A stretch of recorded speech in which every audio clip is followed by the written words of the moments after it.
সিন্নতের জন্য পরে সময় দেওয়া হবে।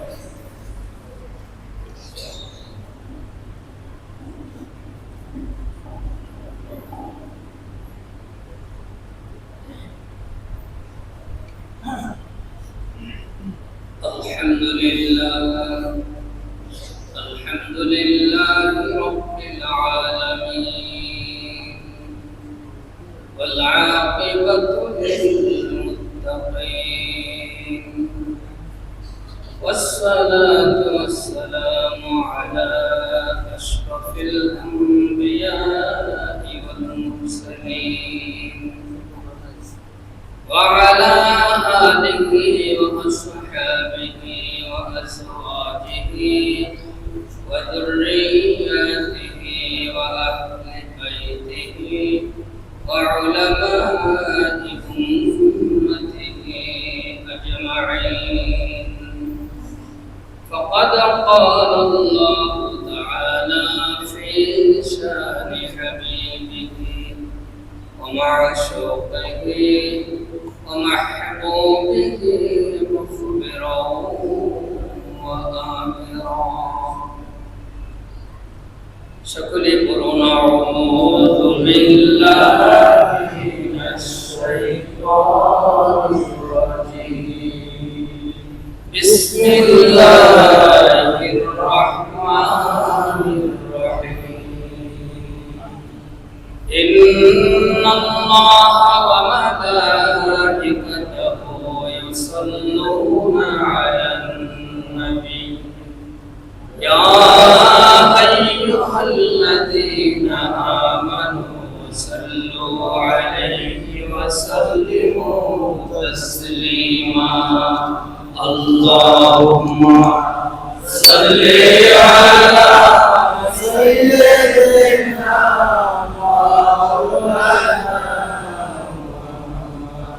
ওয়া আলা আলি সাইয়্যিদিনা মাওলানা মুহাম্মদ। আল্লাহুম্মা সাল্লি আলা সাইয়্যিদিনা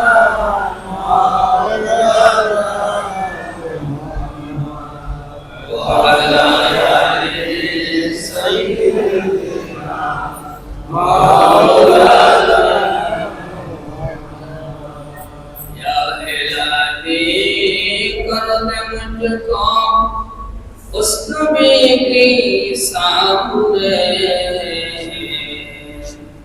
जिनका शहीद दंदन मुबारक वहुद के मैदान में। अल्लाहुम्मा सल्ली अला सय्यिदिना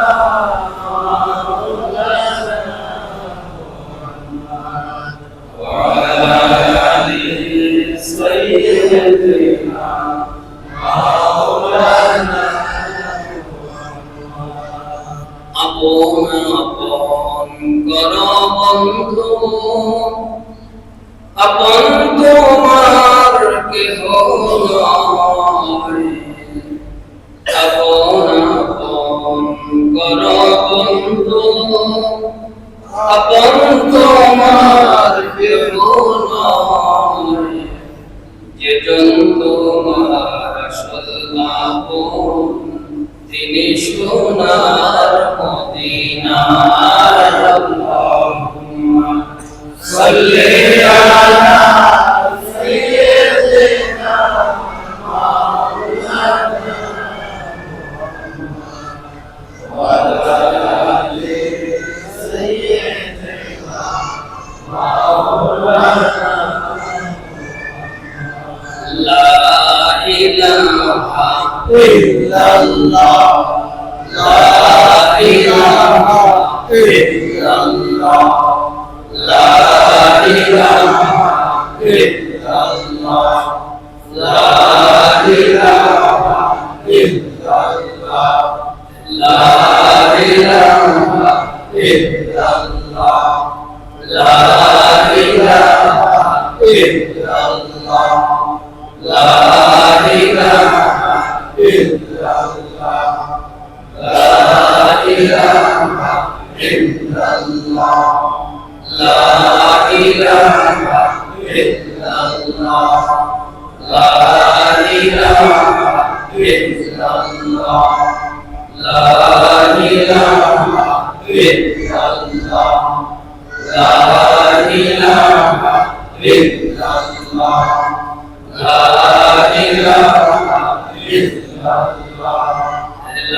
ilaha illallah, la ilaha illallah, la ilaha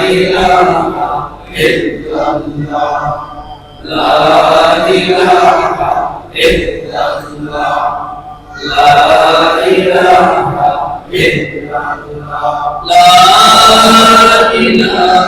illallah, Muhammadur Rasulullah sallallahu alaihi wasallam. Muhtaram mukarram Hazrat ulama ikram, Ustaz Dindar Muslimin ikram, Mahilla Masjidin, Mahilla Muslimin, Assalamu alaikum warahmatullah. মহান রব্বুল আলামিনের দরবারে অসংখ্য অগণিত শুকরিয়া যে আল্লাহ রাব্বুল আলামিন মাহে রমাদানের 27তম রোজা রেখে মসজিদে গাউসুল আজমে আমাদেরকে আসার তৌফিক দান করলেন। তার মহান দরবারে শুকরিয়া দান সকলে বলি আলহামদুলিল্লাহ। সাথে সাথে ওই সকল মুসল্লিদের জন্য আমরা দোয়া করব যারা গত বছরের জুমাতুল বিদায় সেই জুমায় উপস্থিত হয়েছিলেন, তারা আজকে দুনিয়াতে বেঁচে আছেন কিন্তু আসার সুযোগ নাই, অসুস্থ শয্যাশায়িত। আল্লাহ পাক তাদেরকে বিমার থেকে শিফা করুন, বলুন আমিন। গত বছর এই সময় ছিলেন, এখন দুনিয়াতেই নাই, তাদের মাগফিরাতের জন্য আমরা আল্লাহ পাকের দরবারে ফরিয়াদ জানাই। আল্লাহ রাব্বুল আলামিন তাদেরকে মাগফিরাত করে জান্নাত নসিব করুন, বলুন আমিন। অত্যন্ত পরাক্রান্ত হৃদয়ে বলতে হয়, আমরা সুন্দর পরিবেশে চিন্তা ভাবনাহীন টেনশন মুক্ত অবস্থায় সুন্দর পরিবেশে নামাজ আদায় করতে এসেছি। আমাদের মধ্যে কিছু মুসলিম ভাইরা তারা সিজদা দেওয়ার জায়গাটা তাদের জন্য না, মসজিদগুলোতে ঘুরিয়ে দেওয়া হয়েছে, মাথার উপরে ছাউনি নাই, আশ্রয়ের জায়গা নাই, ইফতারের জন্য খাওয়ার ব্যবস্থা নাই। সেই সকল মুসলিম ভাইদের জন্য বন্ধুদের জন্য আমরা ফরিয়াদ জানাই। আল্লাহ রাব্বুল আলামিন এই জুমাতুল বিদার সিলা ওই সকল মুসলিম নরনারীদেরকে আল্লাহ পাক কাফের বেঈমান মুশরিকদের হাত থেকে মুক্ত করে দেন, বলুন আমিন। ফিলিস্তিনি মুসলমানদেরকে যেন আল্লাহ রাব্বুল আলামিন মহান বিজয় দান করেন, বলুন আমিন। আমরা কিছু করতে পারছি না, সদা সর্বদা তাদের জন্য দোয়া করব। দোয়ার পথ খোলা আছে না? সাহায্য পাঠাতে পারছি না, কিন্তু দোয়াটা একার প্রণত করব না। আল্লাহ রাসূল বলেছেন যে সমস্ত পৃথিবীর মানুষ যেন একজন মানুষের মতো, সমস্ত মুসলিম যেন একজন মুসলমানের মতো। আল্লাহ হাবিব উদাহরণ দিয়েছেন, ইশতাকা আইনুহু ইশতাকা কুল্লুহু ইশতাকা রাসুহু ইশতাকা কুল্লুহু। একজন মানুষের এই দেহের ভিতরে দুইটা অঙ্গের কথা আল্লাহ পাক আল্লাহর হাবিব উল্লেখ করেছে যে কারো যদি মাথায় দরদ হয়, মাথায় ব্যথা হয়, তাহলে ওই মানুষটা এই মাথার দরদ, মাথার আঘাতটা সে সমস্ত শরীরে অনুভব করে, ঠিক কি না? তেমনি ভাবে বলেছেন কারো যদি চোখ উঠে, চোখে আঘাত হয়, এই চোখের আঘাতটা তার সমস্ত শরীরে যন্ত্রণা সে উপভোগ করে, ঠিক কি না কথা? আল্লাহ হাবিব বলেছেন তেমনি ভাবে পৃথিবীর আনাচে কানাচে যেখানে মুসলমান থাক, কোন মুসলমান যদি বিপদগ্রস্ত হয়, বিপদে থাকে, অন্য মুসলমানদের উচিত তাদের ব্যথায় ব্যথিত হওয়া, তাদের দুঃখে দুঃখিত হওয়া, সাধ্য অনুযায়ী তাদেরকে সাহায্য করা। যদি সাহায্য করা না যায়, দুটি হাত তুলে আল্লাহ পাকের কাছে দোয়া করা। আমরা দোয়া করতে রাজি আছি না? সারা বিশ্বের মুসলমানদেরকে যেন আল্লাহ রাব্বুল রাব্বুল আলামিন মান ইজ্জতের সাথে থাকার তৌফিক দিন। বলুন আমিন। মসজিদ আল্লাহ পাকের ঘর। কার ঘর? আল্লাহ পাকের ঘর। মসজিদ কার ঘর? আল্লাহর। এটা খানায় কাবার একটা অংশ। পৃথিবীতে যত মসজিদ আছে এগুলো কোথার অংশ? খানায় কাবার অংশ। এই ঘরকে সম্মান করতে হবে, মসজিদকে ইজ্জত করতে হবে। আমরা দেখা যায় অনেকে মসজিদে ঢুকি, মোবাইল করতে করতে ঢুকি, মসজিদে ঢুকলাম না, অফিসে ঢুকলাম না, বাসায় ঢুকলাম, সে খেয়ালই নাই। আছে কিনা এরকম? এরকম না। আপনি আল্লাহ পাকের ঘরে ঢুকতেছেন, ডান পা দিয়ে নম্রভাবে বিনয়ীভাবে ঢুকবেন। এটা মসজিদের আদব। অনেকে জুতা নিয়ে যেমনি ইচ্ছা তেমনি আসে, পানিগুলি পরে, ধুলাবালি পরে না। আপনি সতর্কতার সাথে মসজিদে ঢুকবেন। আল্লাহ পাকের ঘরের সাথে বেয়াদবি করা যাবে না। অনেকে টিস্যু ফেলে রাখে, যেখানে সেখানে টিস্যু ফেলে রাখে, থুতু ফেলে, এমনটা যেন না হয়। মসজিদকে আদব করতে হবে, ইজ্জত করতে হবে। আপনার প্রয়োজনে আপনি একটা পলিথিন রাখবেন, সেখানে একটা থুতু ফেলবেন, ডাস্টবিনের মধ্যে সেই পলিথিনটা ব্যবহার করে আবার সময় মতো ফেলে দেবেন। কিন্তু আমরা উল্টো পাল্টা করি, এমনটা যেন না হয়। এই মসজিদ কমপ্লেক্সের প্রধান পৃষ্ঠপোষক সার্সিনা হযরত পীর সাহেবুল্লাহ, যারা মুরব্বি তারা নাম জানেন। সার্সিনা আল্লামা নসরুদ্দিন রাহমাতুল্লাহ আলাইহি, তিনি কখনো মসজিদের দেওয়ালের সাথে হাত দিয়ে বসতেন না। সুবহানাল্লাহ বলেন। পার্থক্য বয়স না, মসজিদকে এত ইজ্জত করতেন। শুধু তাই নয়, মসজিদের ছায়া তলে একটু আশ্রয় নেবেন সেটাও তিনি নিতেন না। সুবহানাল্লাহ বলেন। এত ইজ্জত করতেন মসজিদকে।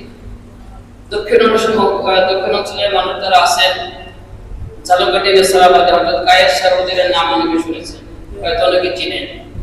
কায়েস সাহেব হুজুর হচ্ছেন সার্সিনা নসরুদ্দিন রাহমাতুল্লাহ আলাইহির মুরিদ। তেনাকে আমি দেখেছি, কায়েস সাহেব হুজুরকে একবারে বার্ধক্যের বয়সে দেখেছি। তিনি কখনো মসজিদে আসন পেতে বসতেন না, মসজিদে কখনো আসন পেতে বসতেন না। মসজিদে ইজ্জতের কারণে বার্ধক্য বয়সেও তিনি নামাজের সুরাতে বসতেন। সুবহানাল্লাহ। এগুলো হলো আমল। নিজের আমলকে সুন্দর করে আল্লাহর ঘরকে ইজ্জত করেন, আপনার ইজ্জত বাড়াই দেবেন কে? আল্লাহ রাব্বুল আলামিন। আশা করি আমরা বিষয়গুলো লক্ষ্য রেখে আল্লাহ পাকের ঘরকে সম্মান করব, তাহলে আপনার আমার সম্মান আল্লাহ বাড়াই দেবেন। বলুন আমিন। আমিন। যে বিষয়টা সম্পর্কে সংক্ষিপ্ত আলোচনা করব, কিছুক্ষণ পরে আমাদের খতিব সাহেব হুজুর এসে যাবেন। আল্লাহ রাব্বুল আলামিন আমাদেরকে সম্পদ দিয়েছে, এই সম্পদের ভিতরে গরিবের হক রেখে দিয়েছে। সুবহানাল্লাহ বলেন। কার হক? গরিবের হক। সেটা হলো যাকাত। সেটা কি? যাকাত। যাকাত দেওয়া সুন্নাত, নামাজে ফরজ। যাকাত দেওয়া ফরজ। যাকাত কি? ফরজ। নামাজ কি? ফরজ না সুন্নাত? ফরজ। নামাজ যেরকম, সালাত যেরকম ফরজ, যাকাত তেমনি ভাবে ফরজ। বলুন সুবহানাল্লাহ। কেউ যদি খালি নামাজ পড়ে, রোজা রাখে, দান সদকা করে, কিন্তু যাকাতকে অস্বীকার করে, সে কুফরের দরজায় পৌঁছে যাবে, তার ঈমান হারিয়ে ফেলবে। নাউযুবিল্লাহ বলেন। নাউযুবিল্লাহ। এটা শেষ জামানা। আল্লাহ রাসূল আশঙ্কা করেছেন, তিনি বলেছেন শেষ জামানার মানুষগুলি যাকাত দিতে যাবে না, তারা যাকাতকে জরিমানা মনে করবে। নাউযুবিল্লাহ বলেন। নাউযুবিল্লাহ। এখন হচ্ছে কি না এরকম? আমাদের সমাজে যাদেরকে আল্লাহ সম্পদ ছড়ে করেছেন, তারা বিভিন্ন অজুহাতে, বিভিন্ন সূরাতে যাকাত না দেওয়ার চেষ্টা করে। নাউযুবিল্লাহ বলেন। নাউযুবিল্লাহ। বলে আমি শত শত কোটি টাকা ঋণী, ঋণগ্রস্ত ব্যক্তির তো যাকাত নাই। আছে? হ্যাঁ? যাকাত আল্লাহ রাব্বুল আলামিন হিসাব করে দেওয়ার কথা বলেছেন। তোমার আয় ব্যয় এটা হিসাব করো, তারপর অতিরিক্ত যেটা থাকবে সেটার যাকাত দিবা। শতকরা কয় টাকা? 2.5 টাকা, 2.5%। কত পার্সেন্ট? 2.5%। মাত্র 2.5%। আর আপনি যখন দোকানে মাল কিনতে যান, আপনার মালে ভ্যাট বসায় দেয় 15%, 20% দেয় না? এটা কি একবার শেষ না বারবার? যতবার বড় বড় মার্কেটে যাবেন, ততবার আপনার এই কেনার উপরে ভ্যাট বসায় দেবে। সেটা আমরা দিতে রাজি, কিন্তু আল্লাহ যেটা ফরজ করেছেন সেটা আমরা অনেকে দিতে রাজি না। জোরে বলুন নাউযুবিল্লাহ। যাদের উপরে যাকাত ফরজ, তারা যদি যাকাত আদায় না করে, শাস্তি আছে কি নাই? আছে। জোরে বলেন। আছে। শাস্তি আছে কি নাই? আছে। যেটা বলতেছিলাম, অজুহাত দেয় আমি হাজার হাজার কোটি টাকা ঋণ, আছে না এরকম কিছু মানুষ? ধনাঢ্য ব্যক্তি শত শত টাকা ঋণ, সে লাখ না শত শত কোটি টাকা ঋণ, ওই যে আমি তো ঋণগ্রস্ত, আমি যাকাত কেমনে দেব?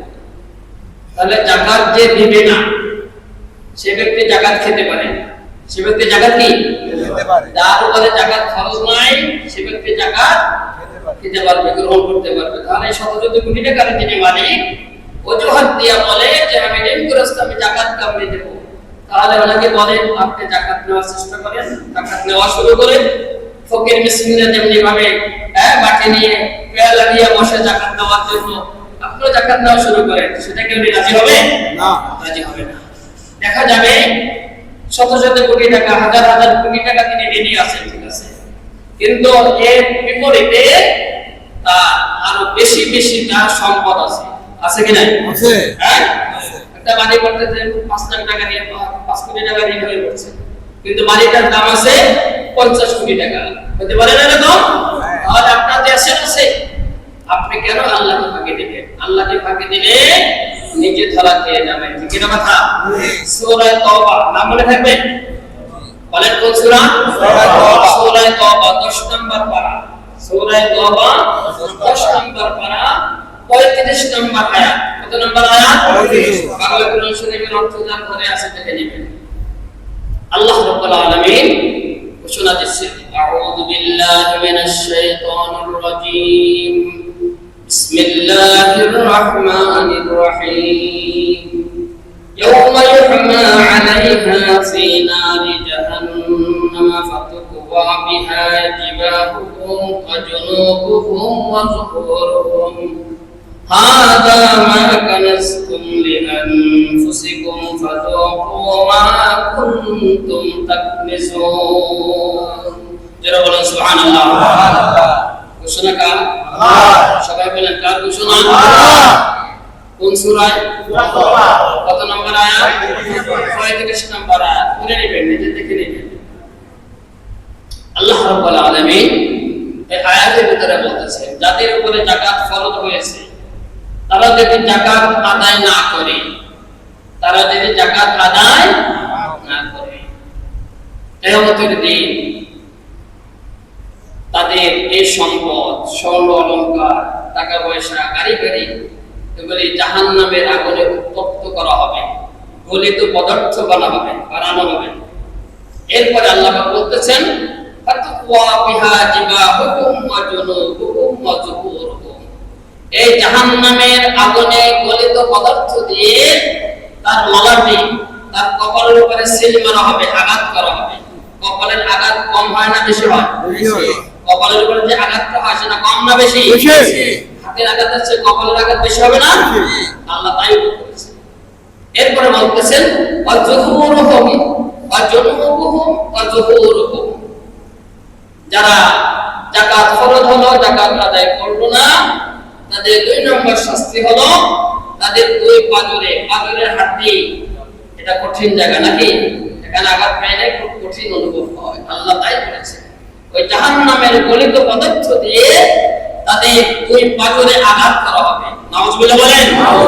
এরপরে বলতেছেন, ওয়াজুহুরুহুম, তাদের পৃষ্ঠদেশে মেরুদণ্ডে, মেরুদণ্ডের আঘাত কি সহজ হয় না কঠিন হয়?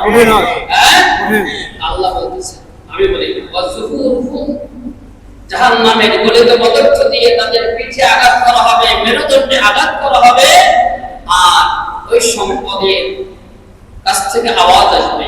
মানুষ যেরকম কথা বলে, আপনার যে সম্পদের যাকাত দিলেন না, স্বর্ণ অলংকার, স্বর্ণ রূপার যাকাত দিলেন না, যে মালের যাকাত দিলেন না, ওই মাল থেকে আওয়াজ আসবে, হাযা মা কানাসতুম, আমি হচ্ছি তোমার সেই গচ্ছিত সম্পদ। সুবহান বলুন সুবহানাল্লাহ।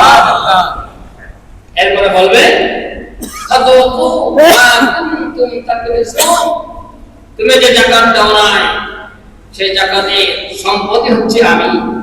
আজকে তোমার যাকাত না দেওয়া স্বাদটা গ্রহণ করো। এই স্বাদ কি ভালো স্বাদ না খারাপ স্বাদ? মজা বেশি না কম? কঠিন শাস্তির মজা নাকি? আল্লাহ বলছেন, ফাতুকু মা কানাসতুম ফাযুকু মা কুনতুম তাকনিসুন, আমি তোমার সেই সম্পদ, যে স্বর্ণের যাকাত দাও না, রূপার যাকাত দাও না, যে সম্পদের তুমি যাকাত ঠিকমতো আদায় করো না, আমি তোমার সেই সম্পদ যেটাকে তুমি গচ্ছিত করতে জীবন ভর কষ্ট করে মাল সম্পদ জমা রাখতে, কিন্তু যাকাত দিতে না, আমি তোমার সেই সম্পদ, আজকে তুমি তার স্বাদ গ্রহণ করো। নাউজুবিল্লাহ বলেন। ঘোষণাটা কার? আল্লাহ। আর ঘোষণা আল্লাহ। সহজ না কঠিন? কঠিন, অনেক কঠিন। আল্লাহ হাবিব বিশ্বনবী বলেন, হযরত আবু হুরায়রা রাদিয়াল্লাহু তাআলা থেকে হাদিস, আল্লাহ হাবিব সাল্লাল্লাহু আলাইহি ওয়াসাল্লাম বলতেছেন, যে ব্যক্তির উপরে যাকাত ফরজ হলো, সে যাকাত আদায় করলো না, কিয়ামতের দিন তার এই সম্পদ বিষাক্ত সাপে রূপান্তরিত হবে। কি হবে? বিষাক্ত সাপ। এই বিষাক্ত সাপ তার গলায় পেঁচানো হবে, বিষাক্ত সাপ গলায় পেঁচানো হবে, এরপরে তার মুখে, তার চেহারার উপরে বারবার আঘাত করতে থাকবে, দংশন করতে থাকবে। যারা বলেন নাউজুবিল্লাহ। শাস্তিটা কঠিন হবে না সহজ হবে? কঠিন। হিসাব করবে, যাদের যাকাত ফরজ হয়েছে অবশ্যই যাকাত দিবে। কার জন্য রেখে যাবে? আপনি যে সম্পদের মালিক, আপনি যে স্বর্ণের উপর মালিক, আপনি মরে গেলে, আপনার চোখ বন্ধ হয়ে গেলে আপনি আর মালিক থাকবেন না, অন্যরূপ মালিক হয়ে যাবে। ঠিক না কথা? আপনি যদি আদায় না করেন, তাদেরকে ধরা হবে না, তাদেরকে ধরা হবে না, ছেলেমেয়েরা ভাগ করে নিয়ে যাবে, আত্মীয়স্বজন ভাগ করে নিয়ে যাবে। কিন্তু আপনি যে আল্লাহ পাকের কাছে জবাবদিহিতা করে গেলে কঠিন শাস্তি রয়েছে। আল্লাহ পাক আমাদেরকে বোঝার আমলের তৌফিক দিন, বলুন আমিন। যাকাত দিলে মাল পবিত্র হয়। কি হয়? যেটা বলে যাকাত দিলে কি হয়? মাল পবিত্র হয়। যাকাতের নানা অর্থ বৃদ্ধি হওয়া, বেড়ে যাওয়া। বলবেন আমার হাজার হাজার টাকা যাকাত আসছে, দিয়ে দিলাম, আবার বৃদ্ধি কেমন করে হয়? প্রশ্ন থাকে না? থাকে কি না? কিন্তু আল্লাহ হাবিব বলেছেন যাকাত দিলে তার মাল বৃদ্ধি হয়, অর্থাৎ তার মালের খেয়ানত হয় না, মালের ক্ষতি হয় না। হেফাজতের দায়িত্ব কে নিয়ে যান? আল্লাহ রাব্বুল আলামিন। এজন্য যাকাত ঠিকমতো আদায় করবেন। শুধু রোজা নামাজ এটা না, সালাতের পরে কোরআন শরীফে বারবার আসছে, আকিমিস সালাহ ওয়া আতুজ যাকাত। সালাতকে কায়েম করো, নামাজকে কায়েম করো, প্রতিষ্ঠা করো, যাকাতকে আদায় করো। ঘোষণা কার? আল্লাহ। আমরা বলি আমরা বলি রোজা নামাজ, আমরা বলি কি? রোজা নামাজ। আল্লাহ বলেন, আল্লাহ বলেন নামাজ এবং যাকাত, এই দুইটার কথা বেশি বলেছেন।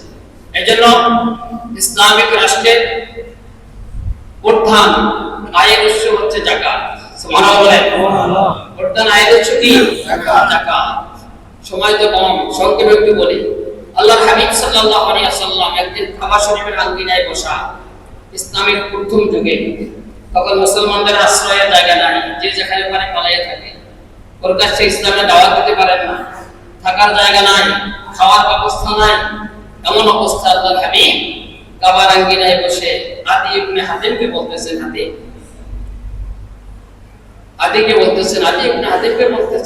ইবনে হাতিম, তুমি যদি বেঁচে থাকো তাহলে দেখবে যে মুসলমানদের এমন একটা অবস্থা হয়ে যাবে যে সমগ্র রাষ্ট্রে, সমগ্র রাজ্যের ভিতরে একজন মানুষ থাকবে না দূষিত, একজন মানুষ থাকবে না অভুক্ত, এমনকি যাকাত নেওয়ার মতো কোনো ব্যক্তি থাকবে না। সুবহানাল্লাহ বলেন। আল্লাহ রাসূলের ভবিষ্যৎবাণী। আদি ইবনে হাতিম অবাক হয়ে গেল, পেটে খাবার জায়গা নাই, একটা রুটি নিয়ে করার জন্য কারাকারি করে, আশ্রয়ের জায়গা নাই, এই জাতি আবার এরকম হবে? আল্লাহ রাসূল বলেন, আদি আবার শোনো, যদি তুমি বেঁচে থাকো তাহলে দেখবে শত শত মাইল পাড়ে দিয়ে একজন মহিলা আসবে, একা, ঘোড়ায় সওয়ার হয়ে আসবে, উটে সওয়ার হয়ে আসবে, তার সমস্ত শরীরে অলংকার ভর্তি থাকবে, সাজসজ্জা নিয়ে আসবে। কিন্তু এই জাজিরতুল আরবের ভিতর তুমি একটা যুবক পাবা না, তাকে হাইজ্যাক করা তো দূরের কথা, তার দিকে খারাপ দৃষ্টিতে, কুদৃষ্টিতে তাকাবার মতো একজন যুবক তুমি পাবা না। আদি ইবনে হাতিম বলেন, এটাও কি সম্ভব? যে যুগে নারীদেরকে নিজের সন্তান যদি কন্যা সন্তান জন্ম করে, মা বাবা নিজেরা জ্যান্ত কবর দেয়। নাউজুবিল্লাহ বলেন। বাবা যদি মারা যায়, সন্তান তার মাকে বিবাহ করে। নাউজুবিল্লাহ বলেন। সেই যুগের মানুষ, যে যুগে নারীদের কোনো ইজ্জত ছিল না, সম্মান ছিল না, এটাও কি সম্ভব? আল্লাহ রাসূলের ভবিষ্যৎবাণী, আল্লাহ রাসূল চলে গেছে, সাহাবায়ে কেরামরা চলে গেলেন, তখন আদি ইবনে হাতিম জীবিত। বলুন সুবহানাল্লাহ। আদি ইবনে হাতিম একদিন কাবা শরীফের আঙিনায় বসা, তখন ওমর ইবনে আব্দুল আজিজের রাষ্ট্র ক্ষমতা, ওমর ইবনে আব্দুল আজিজ তিনি রাষ্ট্রীয় ক্ষমতায় দেখলেন একজন মহিলা অনেক দূর থেকে, শত শত মাইল দূর থেকে একা আসছে, তার স্বর্ণ অলঙ্কারে সমস্ত শরীর সাজসজ্জা নিয়ে এসেছেন। তিনি উমরা করলেন, হজ করলেন, কিন্তু তাকে কেউ লুণ্ঠন করলো না, তাকে কেউ হাইজ্যাক করলো না। আল্লাহ রাসূল বলেছেন একজন যুবক পাবে না তার দিকে কুদৃষ্টি তাকাবার। বলুন সুবহানাল্লাহ। আদি ইবনে হাতিম রাসূলের সেই ভবিষ্যৎবাণী মিলিয়ে নিলেন। এরপরে বাকি যেটা, যে সমগ্র মুসলিম রাষ্ট্রের ভিতরে যাকাত না হতে একজনও পাবা না।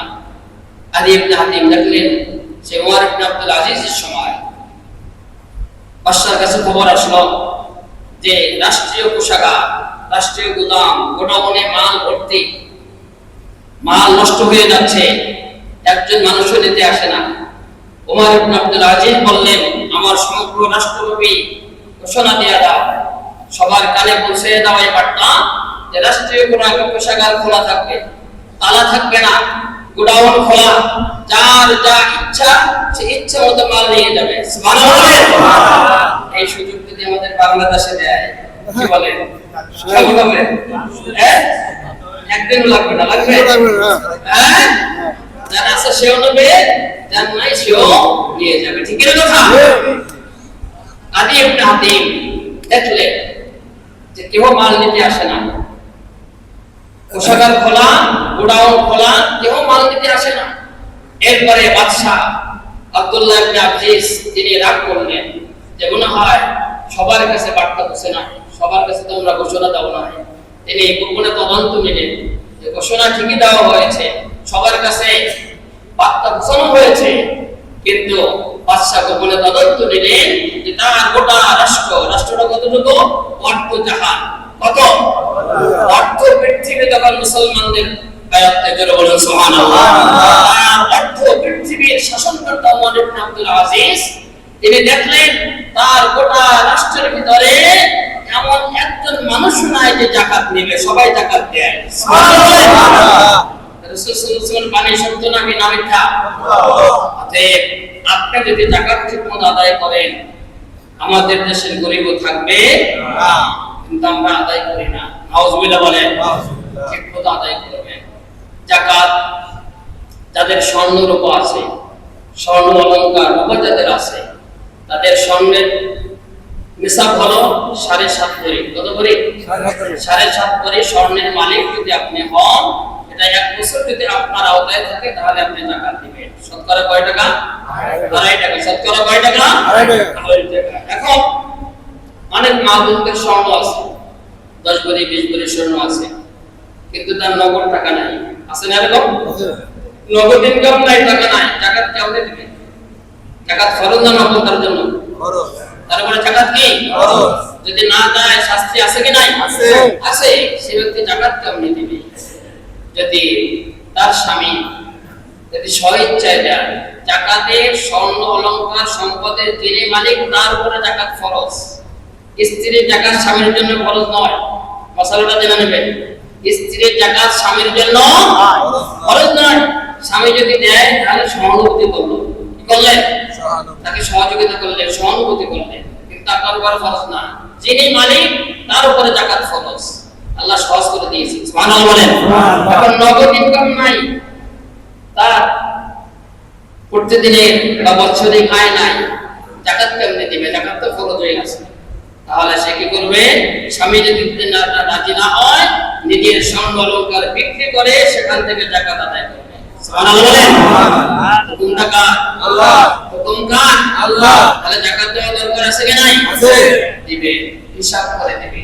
যারা ব্যবসা করেন, অনেকের দোকানে লাখ লাখ কোটি কোটি টাকার মাল থাকে, থাকে না? বছরে একবার হিসাব করবেন। কয়বার? একবার। কয়বার? একবার হিসাব করে আপনার আয় কত, ব্যয় কত, ঋণ কতটুকু আছেন, ঋণটা বাদ দিয়ে বাকি সম্পদের যাকাত দিবেন। হুকুম কার? আল্লাহ। যদি না দেন আপনার এই সম্পদ আপনার জন্য জাহান্নামের কারণ হয়ে যাবে। নাউজুবিল্লাহ বলেন। নাউজুবিল্লাহ। এই কিছুদিন আগের ঘটনা, আমাদের কাছে তো অনেক খবর আসে।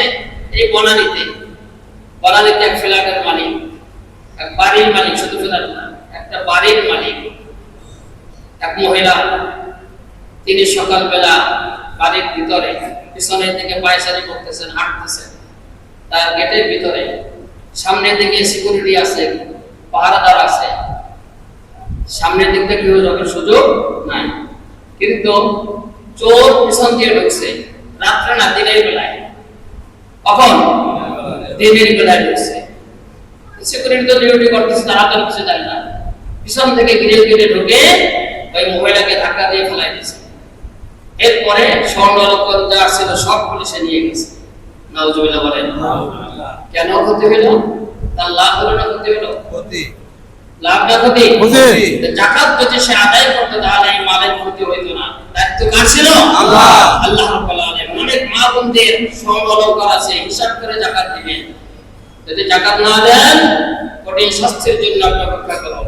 আল্লাহ হাবিব সাল্লাল্লাহু আলাইহি ওয়াসাল্লাম লাইলাতুল মিরাজে, শবে মিরাজের রাতে আল্লাহ পাকের দিদার লাভ করে এসেছেন। এক কাফেলা মহিলাদের কাছ থেকে তিনি অতিক্রম করতেছিলেন।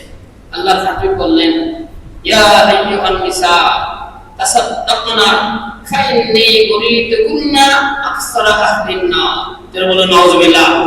আল্লাহর হাবিব ডাকতে বললেন, ও নারী সম্প্রদায়, ও মহিলা সম্প্রদায়, আল্লাহ পাক আমাকে মিরাজের রাতে জাহান্নাম, বেহেশত সব কিছু আল্লাহ আমাকে দেখাইয়েছেন।